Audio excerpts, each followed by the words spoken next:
Welcome all once again to the third Times Literary Carnival. Our first session for the day is a difficult muse that poses the question, why does Pakistan make writers sweat blood? Two of the best, Atish Tasir and Declan Walsh, will be engaged by former High Commissioner G. Parthasarthi, while the session will be moderated by Sri Janamitra Das. Atish Tasir has worked as a reporter for Time magazine and has written for the Sunday Times, the Sunday Telegraph, the Financial Times, Prospect, Esquire, the New York Times, and the Wall Street Journal. He's the author of Stranger to History, A Son's Journey Through Islamic Lands, and a highly acclaimed translation, Manto, Selected Stories. His novel, The Temple Goers, was shortlisted for the 2010 Costa First Novel Award. A second novel, Noon, is now available and is published by Picador and Faber & Faber. His work has been translated into over 10 languages. He lives between London and Delhi, and his new novel, The Way Things Were, is forthcoming. Declan Walsh has been the New York Times bureau chief for Pakistan since January 2011. He moved to Islamabad in 2004 as Pakistan and Afghanistan correspondent for The Guardian, prior to which he was based in Nairobi, Kenya, covering sub-Saharan Africa for a range of outlets.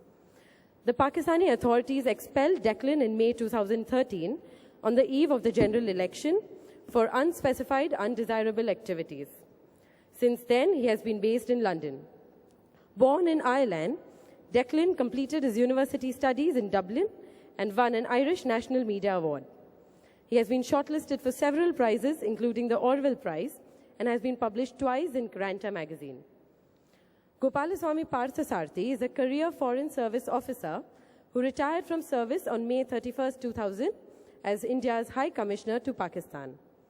He had earlier served in Pakistan as India's Consul General in Karachi from January 1982 to July 1985, where he had occasion to arrange and participate in a number of meetings of Urdu scholars and poets from India and Pakistan. He has served as Ambassador of India and is presently visiting professor in the Center for Policy Research in New Delhi. He is also visiting professor for international relations in the University of Punjab, Chandigarh. Our moderator for the session, Dr. Sri Janamitra Das, read economics at the LSE before her PhD at Cambridge University, where she studied links between India's economic liberalization and identity politics. Sri Jana worked at the Times of India's editorial page. Inspired by an age of irony and newsrooms buzzing with life, she writes on politics, development, violence, gender, culture, and humor while managing a Q&A session. She also writes cinema reviews for the Times of India and has co-curated its 175 years volume on entertainment titled Flashback. Sri Jana's forthcoming book explores unusual corners of the Indian economy. Sri Jana, may I request you to take forward the session from here, please? Can you hear me? Audible? Yeah? All right, great. Thank you. Good morning and welcome to the session on Pakistan and why it is such a difficult muse. I'm very delighted to have with me Mr. Parthasarthi, one of our most distinguished diplomats, Atish Tasir, one of our most acclaimed writers, Declan Walsh from the New York Times, who's the chief of the Pakistan Bureau, and whose writing in Pakistan has been extremely well received around the world. So it's a great privilege to be here and to speak with them about Pakistan and why it is a difficult muse. So let's begin with Atish Tasir and ask him whether, in fact, Pakistan is a difficult muse. Can you tell us a little bit? Hello. Yep. Can you hear me? Yep. It is a difficult muse, and I think probably the origin of my difficulty is something that many Indians would experience when they first go to Pakistan, which is that they're coming into an area of incredible familiarity and at the same time deep unfamiliarity. I think that in my own situation this was amplified by the fact that my mother was Indian and my father was Pakistani, so there was I felt and this kind of grated against me both in a private way but later in a public way as well, that I was coming into a world where I could see India everywhere. I could see India I would meet a man in Sindh and he'd be talking, he'd say, जी हम मुसलमान हैं लेकिन हम मुस्लिम राजपूत हैं. So I'd say to him, आप मुस्लिम हो के आप जात की बात कर रहे हैं?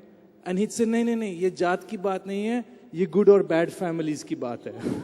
So you saw caste, you saw obviously elements of dress, you'd see in a wedding, you'd see a ritual that was Indic in a very profound way.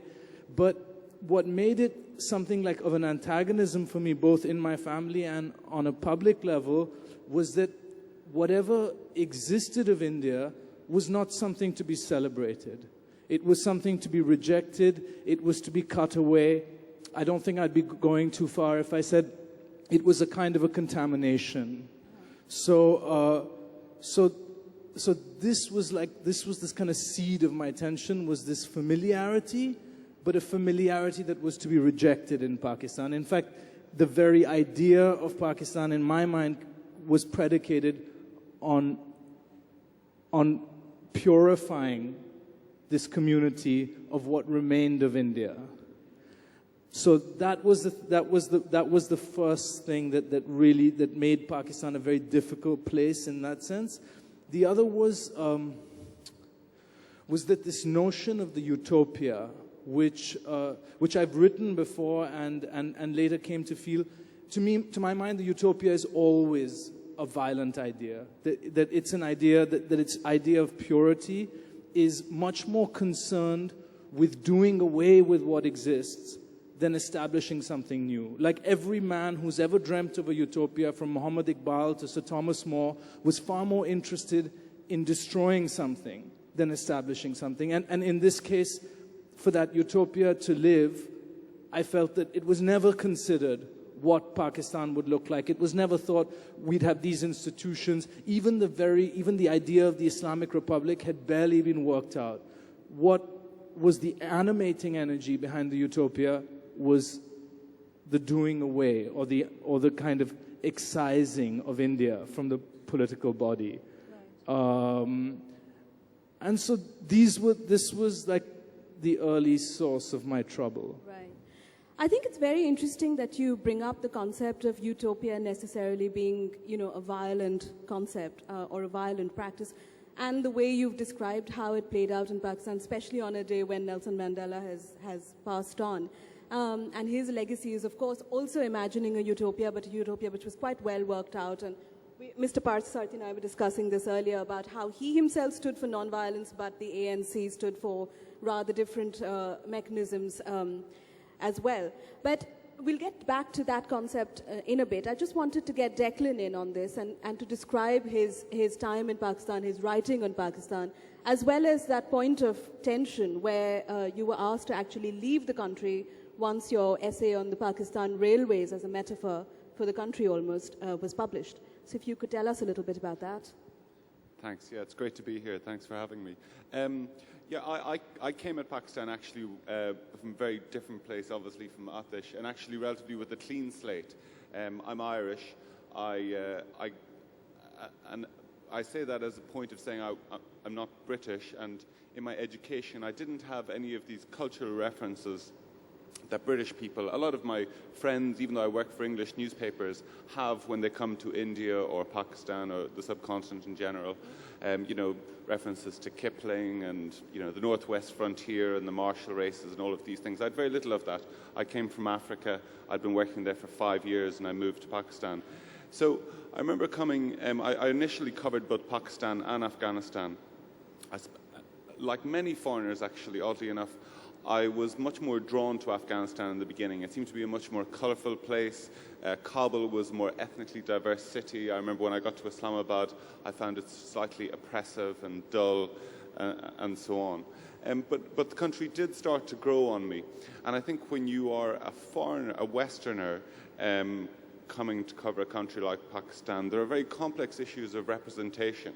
Because once I started to Pakistan sort of got under my skin, and I kind of got around and I met people and I made friends and I traveled and I realized what a sort of rich and fascinating place it was for a journalist in particular. You start hearing from people they start saying, well, that we are misrepresented in the foreign press, that, that there is another Pakistan that is not shown. And this is sort of a refrain that you hear all the time. The other Pakistan, people send emails around with pictures of beautiful scenes from the north, from the Hindu Kush, and saying, why doesn't the press talk about this? And you find that journalists who are there for a while often end up starting to do that. They start writing stories about the counterintuitive things of life in Pakistan. So on the one hand, we spend a lot of time talking about the conflict and so on. On the other hand, you start writing about the things that you would never expect to find, the transvestites who present television programs or other things like that.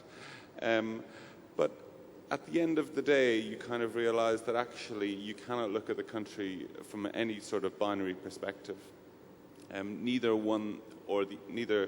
the sort of the violent or the conflict-laden version of Pakistan is true, or the one that is all of the counterintuitive things. Because at the end of the day, I suppose one of the conclusions that I came to is that Pakistan is this incredibly diverse place. There are so many different Pakistans, and the trick really actually is to somehow try to join the dots between all of these different universes that seem to coexist together.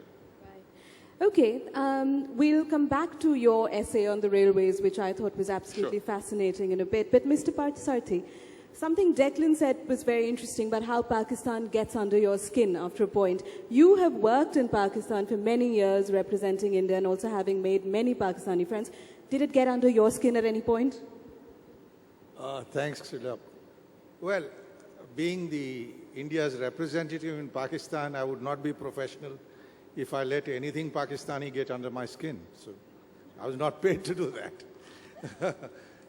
The fact of the matter is I have one advantage. I come from southern India, where this whole communal issue does not exist. Where the southern Muslim wears a lungi or a dhoti like I do. To me, this whole communal issue is somewhat different, and therefore, when I landed up in Karachi with the name of Parthasarathi, the general query was, "Ye kahan ka janwar hai?" But, it was an interesting thought. I'd come there from Washington. This was the height of Zia's Islamization, General Zia-ul Haq. Please believe me, in 3.5 years, I saw more whiskey flowing in parties in Karachi than I saw in Washington. So there are contradictions in every society, and societies evolve. My concern about Pakistan really is, it is very different even when I went back as High Commissioner some 14 years after I had been Consul General. It's very different from India because it's a feudal society. The rural zamindar calls the shots. Ghulam Mustafa Jatoi, the chief minister of Sindh, who was later its prime minister, used to look down on the Bhuttos because he owned 53,000 acres and the Bhuttos owned a mere 12,000 acres of land. I mean, the society itself, at least rural Pakistan, was and remains feudal. I think we should understand that. Now, the only ruler who has not been feudal and comes from urban Pakistan, and he's another queer personality on his own, is Nawaz Sharif. Everybody else has been a big rural landowner in Pakistan, except when the military rules the country, and the military is a law unto itself. So I think you're dealing with a country which has not been able to define its national identity in Pakistan in its own terms. I'm an Indian, I'm comfortable in Mumbai. I don't have any hassle in going to a church or in going to an Eid function in a Muslim household. I'm very comfortable about being Indian. But a Pakistani finds that because he's defined his identity in religious terms, he's a bit shy to say, I'm Sindhi or I'm Baloch. And the overarching narrative is religion. And religion, unfortunately, over the last 20 years, Islam in the subcontinent has been largely syncretic. It has been Sufi. But ever since the Zia-ul-Haq era, it is the radical Islam which is taking over. It is the gun which prevails. Please believe me, it is the most weaponized society I've ever seen, including the Middle East. You travel around to villages, people own AK-47s. When I went to a marriage in 82, the guards had 12 bores. When I went to a marriage in 85, the guards had AK-47s. When I went back in 98, they own AK-56. And you do find villages where you have these differences, even rocket launchers. So I think what has happened is years of military rule, years of talking of the world in terms of jihad, have left a deep impression in militarizing society. But I think as Indians, we would be wrong if we were to categorize every Pakistani in those terms. I don't think it is right to stereotype a country or a stereotype of people. Yes, as I said, even today, if you go to Lahore, you can have a good Scotch whiskey and very nice conversation in a party. But what is of concern to me, and this affects literature and writings and so on as we'll move on, is there are certain subjects which are taboo. You cannot question the blasphemy law. You will get shot like Salman Taseer was when he had the courage to question the blasphemy law. You cannot question the military or the ISI. You will end up dead like journalist Salim Shehzad did if you do it. But beyond that, I think there's a reasonably freewheeling press, which I think is what we should be looking at as being creative. And there's a reasonable section of society you can relate to. My concern is that as the narrative becomes more and more exclusively or predominantly religion, and the interpretation of Islam becomes Wahhabi Islam, you are going to see wars within, between Shias and Sunnis, between Barelvis and Wahhabis, and it is going to be, someone wrote a good book called Pakistan, the Siege Within. And I think that's the siege within which poses dangers not only to Pakistan but to the region. I'm glad you brought up the military angle to this. I wanted to ask Declan, one thing that came out very strongly in your essay on the Pakistan railways, and I would really recommend that to anybody who hasn't read it yet, because it's a really excellent piece of writing, and almost reminded me of Paul Theroux's The Great Railway Bazaar, which passes through India, of course. This was like a miniature of that. Was how you brought out the growing military control of state resources as well as railway cantonment land and things like that. After which, once the essay was published, you were given 72 hours to leave the country. Did you see that coming? Did you know that you were running a risk when you wrote your article the way you did? Actually, the Railways article came out just after I'd left the country, and what wasn't linked to my departure, as far as I know. But it was a trip that I'd done a couple of months, some months earlier. And just to explain briefly, I travelled across the country from Peshawar down to Karachi by train, because I just thought that this would be an interesting way to see the country through a sort of a new lens, if you like. And it had several